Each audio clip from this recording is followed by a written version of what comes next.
recently, me and a couple of other acquaintances from an advocacy group decided that we'd go around town and poll different people, different circumstances, and different races on what was the most important thing in their lives. Okay? Now, many of you might think, oh, it was the car, money, their job, their pet. But no. They all had the exact same answer of family. Family has always been the most important thing since the beginning of time. A family name is one of the most sacred things. And to be part of that name can be one of the most enjoyable things in anybody's life.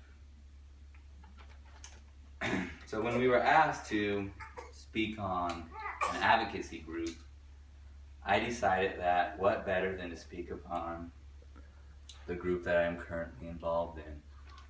That group's name is DIAL, Divorce Information and Awareness League. Okay? And part of this group, we are really concerned and focused on the families and the divorce rates. Currently, we know that the divorce rates are actually at a decline, according to the U.S. Census Bureau. But in the 70s, the divorce rate hit its all-time high of 47%. Okay?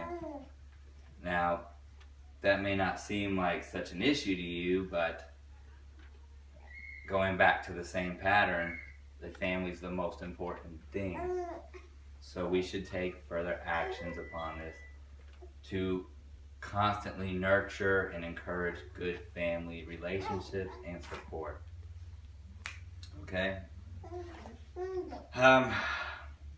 Now, the most important thing isn't just to have the family together, but the traditional style, father and mother and the kids. Okay?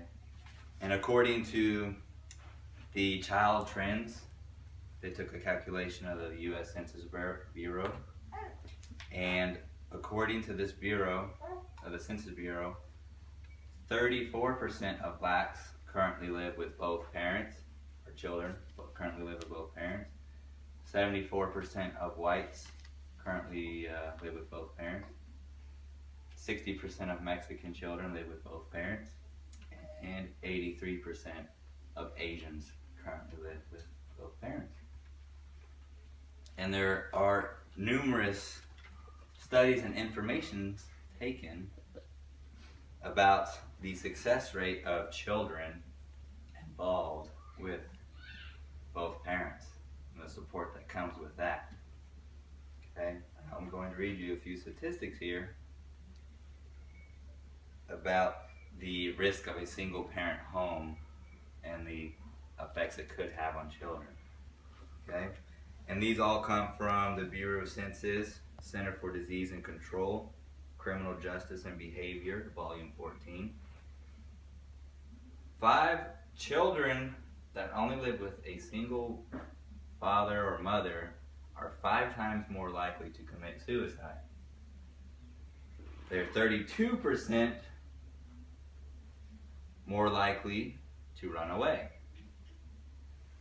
20% more likely to have behavior disorders. 9 times more likely to drop out of high school.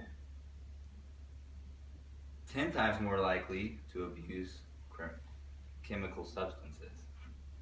9 times more likely to end up in a state-operated institution. 20 times more likely to end up in prison. Now, these numbers often at times may concern people, anger them. We know that in many circumstances, our own family and friends have often experienced a divorce. Okay? And we spoke to a child psychologist or a family psychologist, and we asked him, at what point do they say that it's time to get a divorce? He said, well, that's actually not the job of the psychologist to say to the families. There are times when a divorce is recommended. Abuse, one or the other just refuses to change, Okay? But more likely than not, they have issues with communication. They often assume things to be done. Okay? And they're not quite as understanding as they should. Okay? Currently, 85% of inmates in prison came from fatherless homes.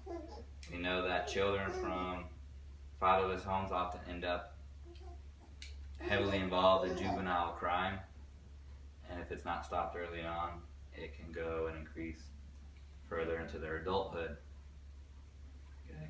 So as the advocacy group of Dial, we're committed to helping and supporting families stay together, and one thing we were created upon and we're trying to do is pass a bill into Texas that would allow judges to currently send all, if not most, to marriage counseling before granting a divorce.